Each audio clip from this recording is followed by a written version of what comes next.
Ya, bismillahirrohmanirrohim. Assalamualaikum warahmatullahi wabarakatuh. Selamat pagi, salam sejahtera. Semoga semua mahasiswa Prodi Pendidikan Jarak Jauh Diploma 3 Keperawatan dilindungi oleh Allah Subhanahu wa taala ya dan dapat menerima pelajaran kita dengan baik. Ya, sebelum kita menginjak ke materi, sebelumnya kita harus mengetahui tujuan pembelajaran kita pada pagi hari ini. Mungkin sebelumnya Ibu perkenalan diri dulu ya, nama Ibu Narsdia Setiani. Ibu merupakan salah satu dosen Prodi Pendidikan Jarak Jauh Diploma 3 Keperawatan Politeknik Kesehatan Kementerian Kesehatan Kalimantan Timur ya. Ya, kita akan berlanjut ke tujuan pembelajaran ya, di mana tujuan pembelajaran kita itu adalah untuk mengetahui struktur dari kulit, kemudian untuk mengetahui fungsi dari kulit, kemudian mempelajari tentang fungsi kulit yang berperan dalam pengaturan keseimbangan cairan serta keseimbangan suhu tubuh. Oke, baik, sampai di sini mungkin bisa dimengerti tujuannya. Kita beranjak ke materi ya. Ya, apa yang dimaksud dengan sistem integumen? Mungkin dalam keseharian atau pembelajaran yang lampau dari SMA, kalian sudah mengetahui apa itu integumen ya. Integumen itu merupakan kulit ya, atau kalau dari bahasa Latinnya itu integumen itu adalah penutup. Ya, langsung saja. Apa sih definisi dari sistem integumen? Ya, definisi sistem integumen itu adalah sistem organ yang paling luas menutupi tubuh ya, yang terdiri dari kulit dan jaringan, di mana kulit tersebut memiliki jaringan-jaringan penunjang yaitu kuku ya, kuku, rambut, kelenjar, dan reseptor saraf. Sistem integumen ini berfungsi untuk melindungi bagian dalam dari organ-organ tubuh, ya. Jadi dia berfungsi sebagai penutup kontak dari jaringan dan organ dalam tubuh dengan dunia luar, ya, atau lingkungan.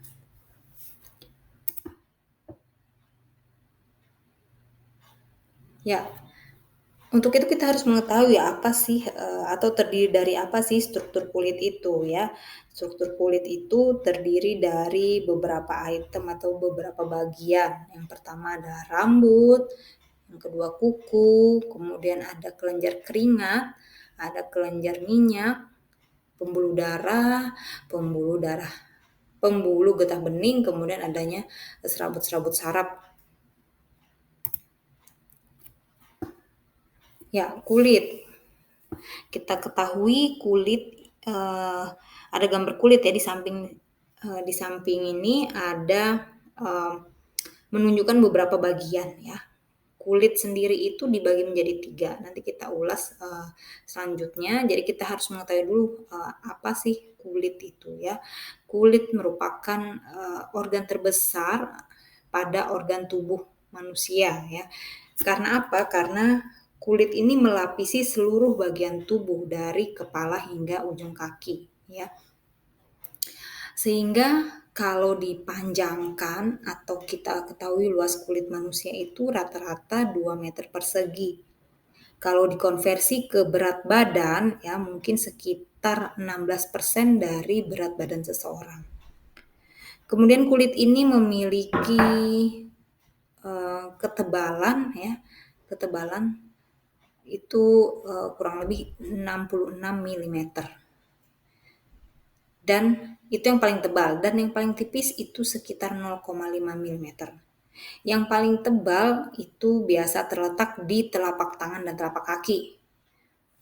Kemudian yang paling tipis itu bisa berada di daerah genital atau khususnya pada laki-laki itu pada daerah penis, ada juga daerah sekitar kelopak mata, ya.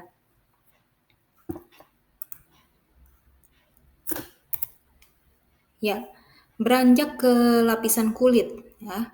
Tadi sudah Ibu katakan berdasarkan gambar tadi ya, ada 3 lapisan kulit. Yang pertama adalah lapisan epidermis, dermis, dan subkutis. Jadi perlu kalian ketahui ya, dari gambar ini dapat kita lihat ada yang dinamakan lapisan epidermis, dermis, dan subkutis. Ya. Baik, kita akan bahas satu persatu ya. Lapisan dermis mungkin kita rekam dulu ini bagiannya itu sampai di mana ya. Oke. Lapisan epidermis. Lapisan epidermis ini terdiri lagi dari beberapa lapisan ya. Lapisan di sini disebut dengan stratum. Dari stratum corneum sampai dengan stratum basale ya. Masing-masing memiliki kegunaan atau fungsi. Untuk lapisan yang pertama atau stratum corneum itu biasa juga kita kenal dengan lapisan tanduk ya.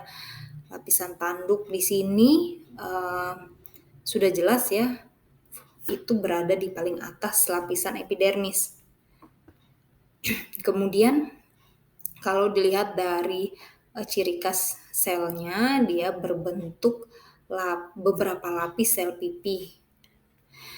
Nah, pada stratum corneum ini dia tidak mengalami proses metabolisme pada sel-selnya ya, jadi tidak memiliki inti sel.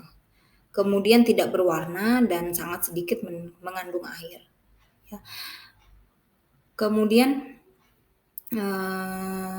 lapisan tanduk atau stratum corneum ini terdiri dari sebagian besar atas keratin. Jadi terdiri dari keratin ya. Keratin itu sejenis protein yang tidak larut dalam air dan sangat resisten terhadap bahan-bahan kimia.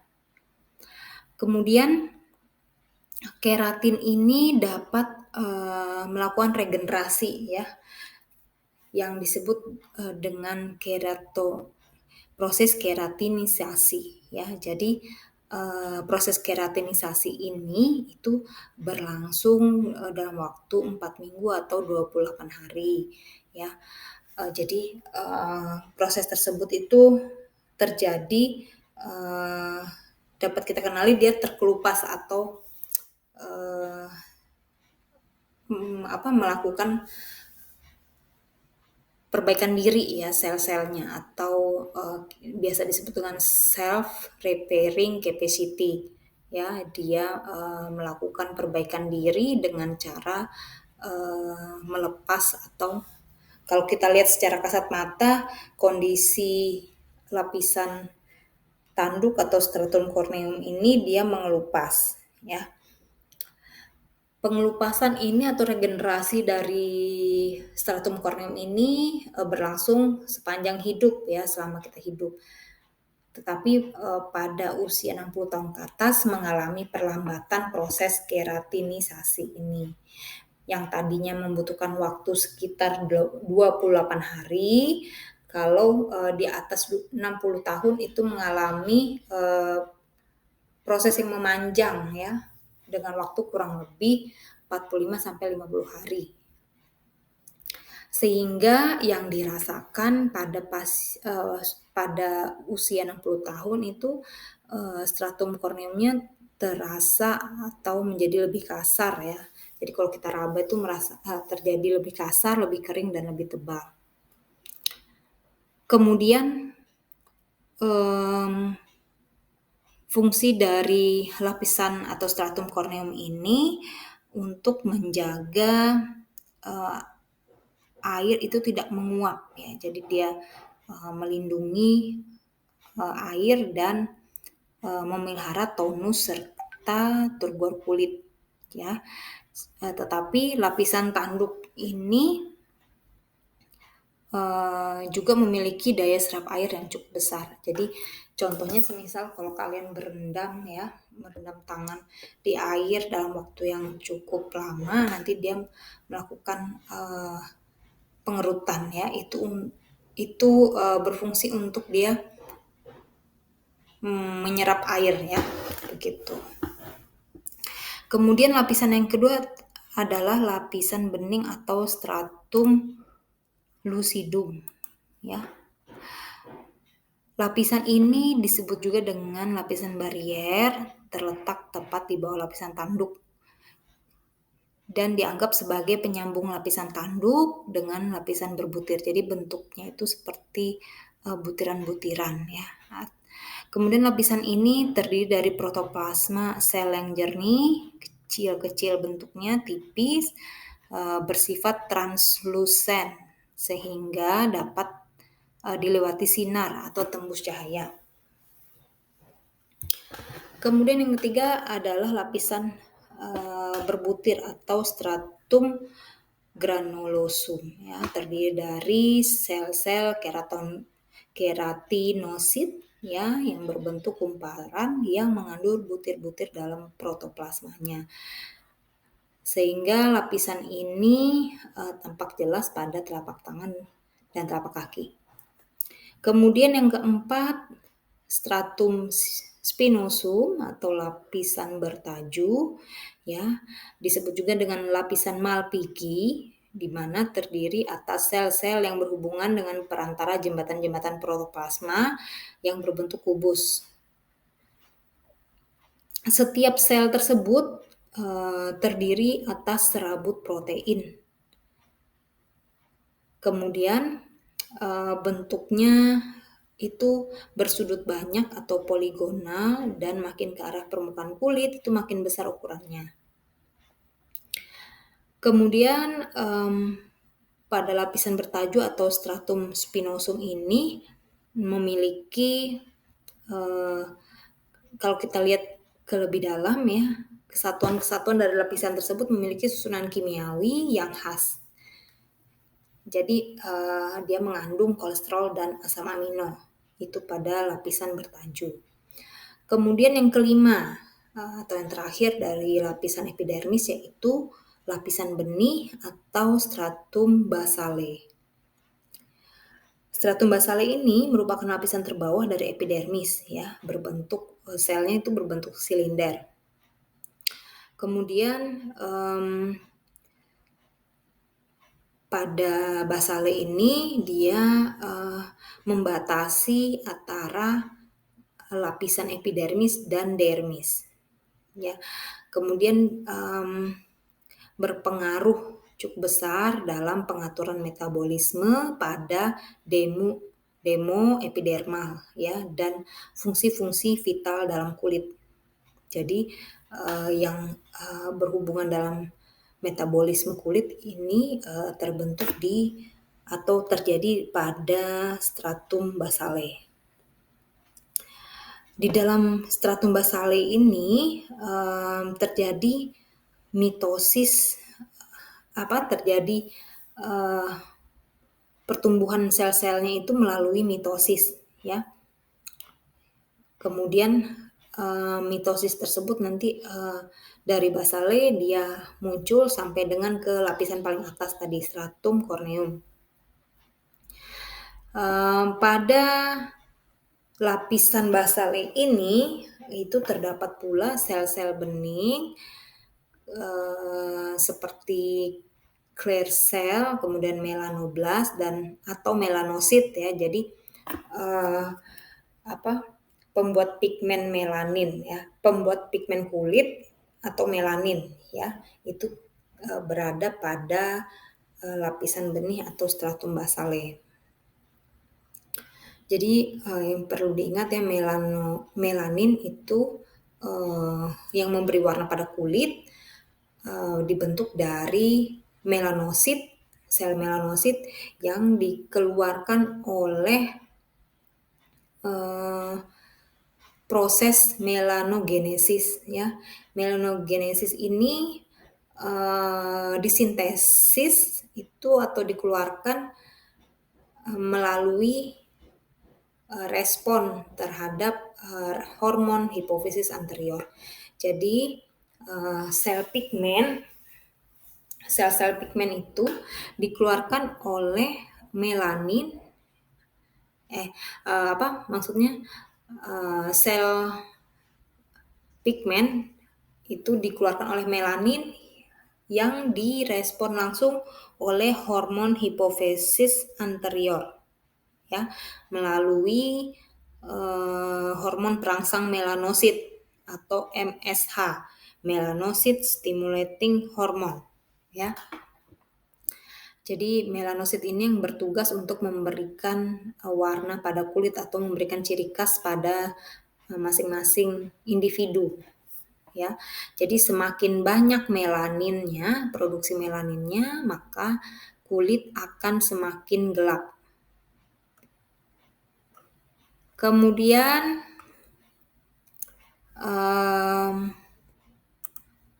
itu untuk lapisan kulit epidermis. Yang kedua adalah lapisan kulit dermis, ya. Pada lapisan dermis, ya, dermis itu terletak tepat di bawah epidermis atau dia di tengah-tengah di antara epidermis dan subkutis, ya. Jadi penyusun utama dari dermis itu adalah kolagen, ya. Kolagen di sini itu berfungsi untuk memberikan kekenyalan pada kulit, ya. Mungkin kalian sering dengar kolagen itu distimulus untuk membuat kulit menjadi glowing dan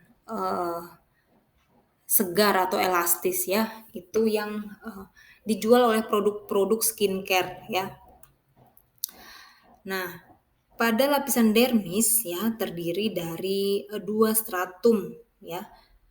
2 lapisan tadi.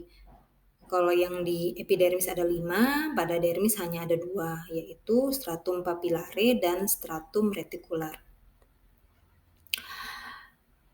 Dermis ini merupakan bagian yang paling penting di kulit, ya, karena sering dianggap sebagai true skin, karena 95% dermis itu membentuk ketebalan kulit. Bagian dari dermis ini terdiri dari jaringan ikat yang menyokong epidermis dan menghubungkannya dengan jaringan subkutis. Ya, tadi karena berada di tengah-tengah lapisan, ya. Kemudian tebalnya dermis ini bervariasi, ya, tergantung dari ciri khas masing-masing kulitnya individu, ya. Yang paling tebal itu tetap berada di telapak tangan, ya, sekitar 3 mm. Kemudian pada dermis ini itu mengandung beberapa kelenjar, ya. Kelenjarnya ada 2 kelenjar, yaitu kelenjar keringat dan sebasea. Kelenjar rambut atau kelenjar sebasea, ya, pada dermis tadi Ibu ralat, ya, mengandung 2 kelenjar, yaitu kelenjar keringat dan kelenjar sebasea. Di mana kelenjar keringat ini terdiri dari fundus atau bagian yang sebagai muara untuk permukaan kulit yang membentuk pori-pori keringat, ya. Kelenjar keringat ini berada pada beberapa bagian tubuh, ya. Mungkin lebih banyak terdapat di daerah telapak tangan, telapak kaki, daerah kening, di bawah ketiak, ya. Apa sih fungsi dari kelenjar keringat ini? Itu berfungsi untuk mengatur suhu tubuh, ya, atau suhu badan, karena dapat menetralisir bila terjadinya lingkungan yang panas. Kemudian juga berfungsi sebagai ekskresi atau pembuang sisa-sisa pencernaan dari tubuh, ya. Kegiatan yang dapat merangsang kelenjar keringat ini adalah tadi panas, ya, suhu lingkungan yang panas, kemudian latihan jasmani, ya, itu dapat merangsang bekerjanya kelenjar keringat, kemudian emosi dan obat-obatan tertentu, ya.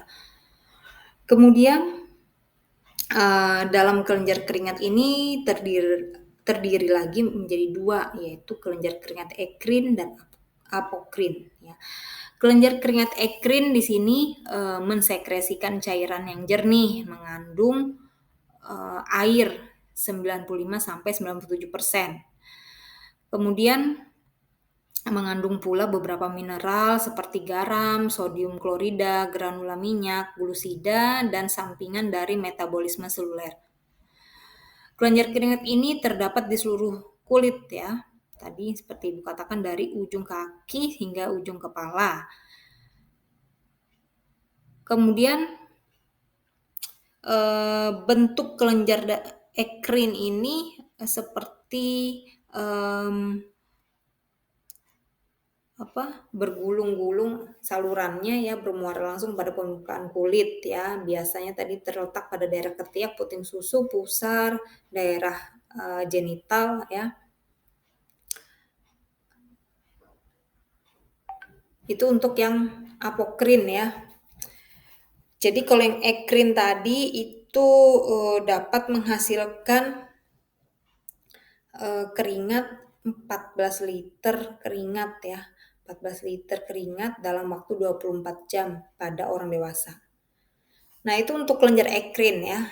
Kalau kelenjar yang kedua adalah kelenjar keringat apokrin. Jadi kalau apokrin ini dia beradanya di daerah-daerah tadi seperti ketiak ya, puting susu, pusar, daerah genital.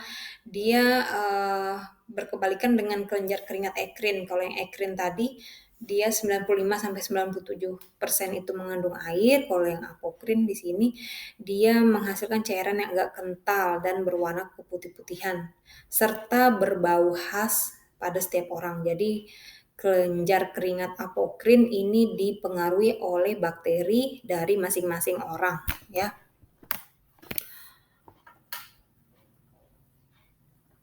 Kemudian yang kedua dari kelenjar yang terdapat pada dermis yaitu kelenjar sebasea ya.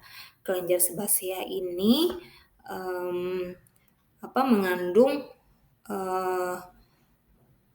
gelembung atau bentuknya itu seperti gelembung kecil yang bermuara ke dalam kandung rambut atau folikel ya.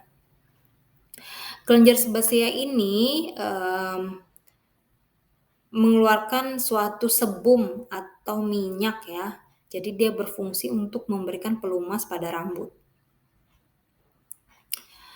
Jadi kenapa sih rambut itu kalau tidak dicuci dalam jangka waktu 2 hari itu akan berminyak sekali, yaitu fungsi dari sebasea ini, kelenjar sebasea ya. Kemudian bukan hanya dari rambut tetapi juga kulit-kulit tertentu seperti wajah ya. Jadi mungkin kalian pernah melihat ya atau mengalami sendiri wajah itu menjadi lebih berminyak. Nah, yang berperan itu adalah kelenjar sebasea ini. Nah, menginjak ke lapisan terakhir yaitu lapisan kulit subkutis ya. Lapisan kulit subkutis ini juga biasa disebut dengan hipodermis. Pada epidermis ini, mohon maaf tadi Ibu belum bahas untuk apa saja sih bagian yang terkandung di dalam lapisan kulit dermis ya. Pada dermis ini dia mengandung banyak pembuluh darah dan serabut-serabut saraf ya. Jadi kalau kita luka mengenai lapisan dermis itu akan mengeluarkan banyak darah karena di dalam dermis itu mengandung pembuluh darah dan mengandung ujung-ujung saraf. Jadi akan terasa sangat nyeri bila luka menembus sampai dengan lapisan dermis. Ya, itu ciri khas pada lapisan kulit dermis. Ibu lanjutkan ke lapisan hipodermis atau subkutis ya. Pada lapisan subkutis ini dia terdiri dari sel-sel lemak ya. Jadi kalau luka sampai ke daerah hipodermis itu akan tampak putih atau perdarahannya sudah sedikit ya, karena tadi kalau di hipodermis hanya terdiri dari lemak-lemak ya. Pada lapisan hipodermis banyak mengandung jaringan-jaringan lemak atau sel-sel sel liposit atau sel lemak ya, yang juga disebut dengan adiposa ya, yang berfungsi untuk cadangan makanan. Jadi dia kalau semakin berlemak itu kulit akan semakin tebal ya, karena hipodermis itu dapat sebagai kayak semacam lumbung menyimpannya lemak tadi. Nah, karena adanya lemak yang banyak pada daerah lapisan hipodermis, maka berfungsi pula sebagai memberikan kontur pada tubuh ya. Kontur itu semacam bentuk ya. Jadi kalau orang yang tubuhnya gemuk, orang yang memiliki lapisan lemak yang banyak itu juga berbeda dengan orang yang mempunyai lapisan lemak yang sedikit. Selain memberikan kontur tubuh, tadi juga memberikan penyekatan panas atau memberikan bantalan juga pada trauma ya. Penyekatan panas di sini maksudnya tadi adalah bila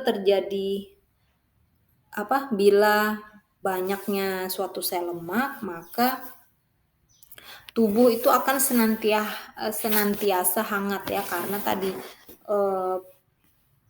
terjadi pembakaran cadangan-cadangan makanan tersebut ya, atau sel-sel lemak itu.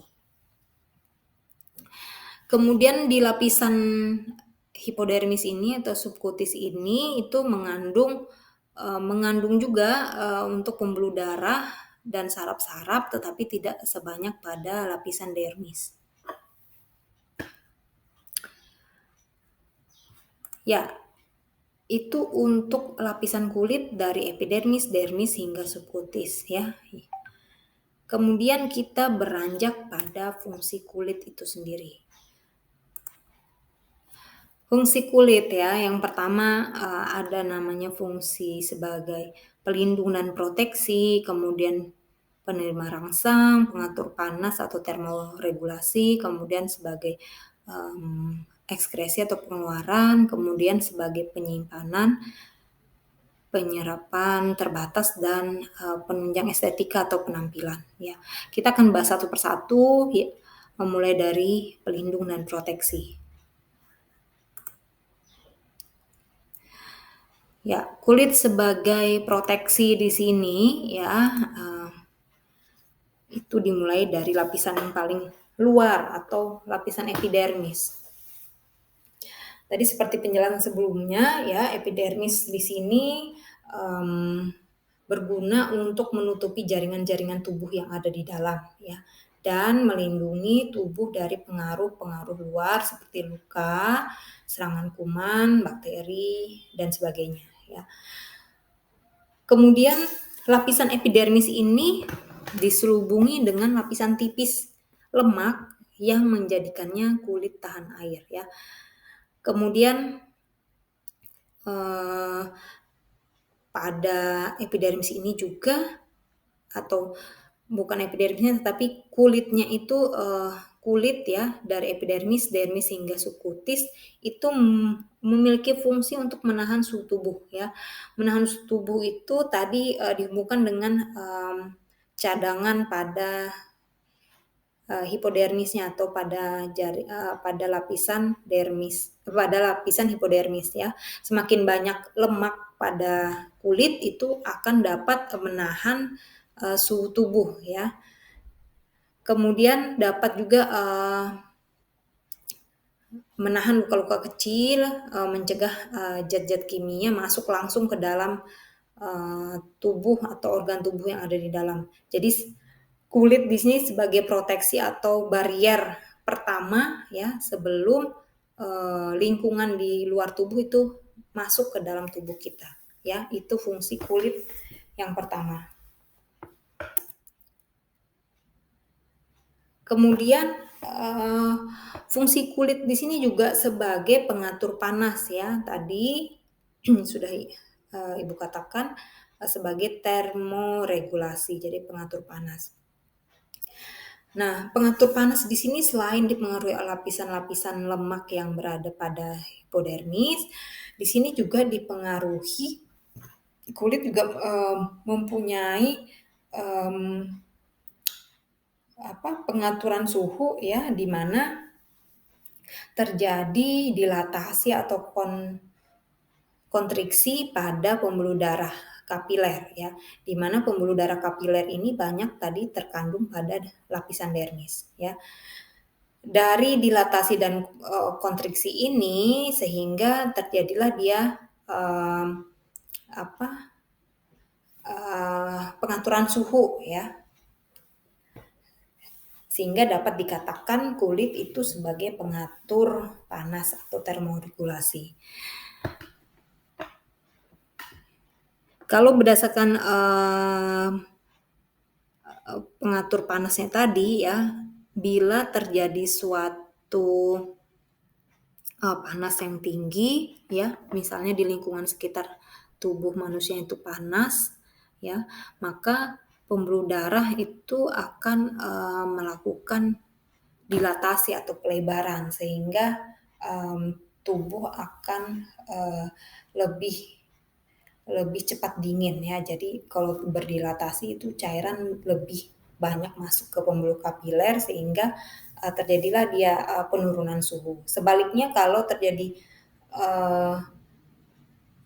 hawa yang dingin di sekitar lingkungan, pembuluh darah kapiler akan melakukan konstriksi atau pengecilan pembuluh darah sehingga penguapan panas itu dapat dihambat ya, begitu. Ini merupakan tujuan pembelajaran kita untuk mengetahui kulit merupakan pengatur panas atau termoregulasi ya. Setelah ini kita juga harus mengetahui jaringan-jaringan penunjang kulit. Jadi kulit itu kan satu paket, ada namanya kuku, rambut, dan kelenjar kulit ya.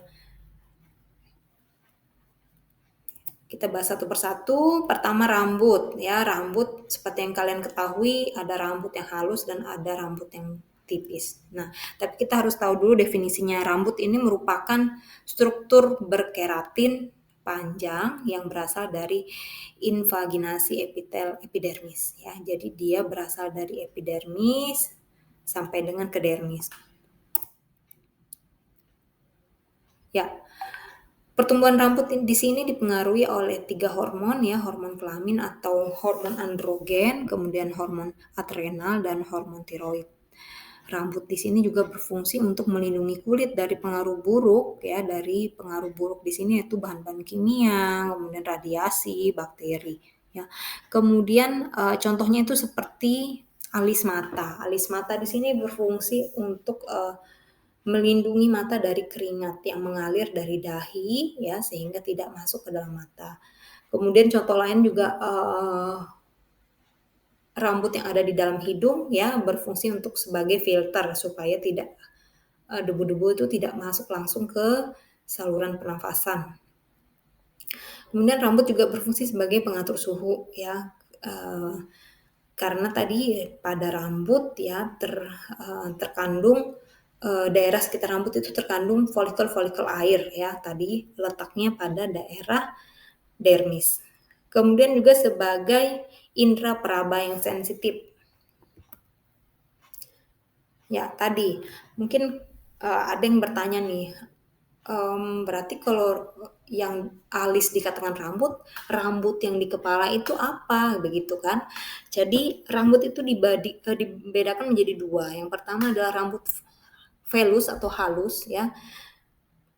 Dari cirinya rambut halus itu lembut, pendek, tipis dan tidak berpigmen. Jadi rambut velus ini itu yang menyelimuti dari tangan ya biasanya ke kaki ya. ada di wajah, jadi dia bersifat lembut ya dan tidak berwarna. Kemudian ada juga rambut terminal. Nah, rambut terminal ini yang biasa kita lihat ya pada rambut kepala, alis, bulu mata, bulu pubis, kemudian bulu ketiak dan janggut ya. Di sini kalau dilihat dari perbedaannya dengan bulu halus tadi, rambut halus itu dari volumenya dan warnanya ya. Jadi semua bulu yang kita biasa katakan bulu mata itu tuh adalah rambut ya nyebutnya. Jadi tadi rambut terminal dan rambut halus. Oke, setelah rambut, jaringan penunjang kulit yaitu kuku ya. Kuku di sini berfungsi untuk pelindung ujung jari tangan dan kaki ya sebagai penopang fungsi cengkraman supaya dapat tidak terjadi tidak terjadi trauma ya pada ujung-ujung jari tangan atau kaki. Kuku di sini tersusun atas protein yang mengeras ya. Tadi sudah kita singgung keratin ya. Jadi keratin itu dia muncul ke permukaan sehingga dapat mendukung pembentukan dari kuku ya, disebut keratin ya. Dari keratin ini kita sebutnya lempeng kuku ya. Lempeng kuku di sini berbentuk 4 persegi panjang keras ya, cembung ke arah lateral dan dorsal, transparan dan terletak di dorsal paling distal. Jadi paling atas, paling menjauhi dari sisi tubuh. Kemudian berbahan dari bahan tanduk yang tumbuh ke arah dorsal. Jadi dia keratin tadi kan proses di stratum basale yang ada di epidermis ya. Kemudian dia lama-kelamaan naik ke epidermis, lama-kelamaan muncul ke ujung-ujung jari tangan maupun jari kaki. Lapisan kuku ini terdiri dari 3 lapisan ya kalau dipotong secara horizontal ya. Ada yang dikatakan lapisan dorsal tipis ya, kemudian ada lapisan intermediate dan lapisan ventral. Kalau dilihat dari kecepatan tumbuhnya kuku ya, jari tangan sama jari kaki itu berbeda. Jari tangan itu memiliki kecepatan lebih kurang 0,1 mm per hari, sedangkan kuku jari tangan kuku jari kaki itu memiliki variasi yang lebih lambat daripada pertumbuhan jari tangan ya.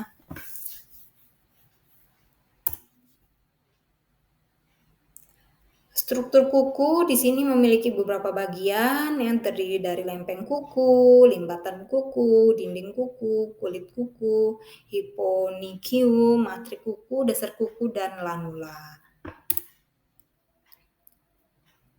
Nah, yang terakhir ya, jaringan penunjang kulit yaitu tadi kelenjar ya. Kelenjarnya ada 2, kelenjar keringat dan kelenjar sebasea ya. Dari masing-masing kelenjar tersebut memiliki ciri-ciri ya. Yang kelenjar keringat itu dibedakan menjadi 2, kelenjar keringat kecil dan kelenjar keringat besar. Kalau kelenjar keringat kecil itu terdistribusi di seluruh permukaan tubuh.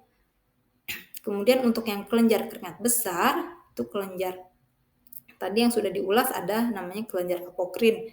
Terdapat secara regional ya, misalnya tadi daerahnya ketiak, puting, kelopak mata, perigenital yang aktif berproduksi itu pada masa-masa pubertas. Kemudian yang sebasea tadi daerah-daerah yang memiliki rambut ya, jadi berfungsi untuk memberikan minyak atau sekret sehingga rambut, kulit itu menjadi lebih lembab ya, begitu. Baik, sampai di sini penjelasan mengenai sistem integumen. Terima kasih. Bila ada pertanyaan, kita dapat diskusikan pada forum diskusi dan akan Ibu lakukan evaluasi dalam mengetahui, mmm, mengetahui, eee, sampai di mana kalian dapat, menyerap dari penjelasan sistem interbumen. Baik, Ibu sudahi pertemuannya. Terima kasih atas perhatiannya. Billahi taufiq wal hidayah. Wassalamualaikum warahmatullahi wabarakatuh.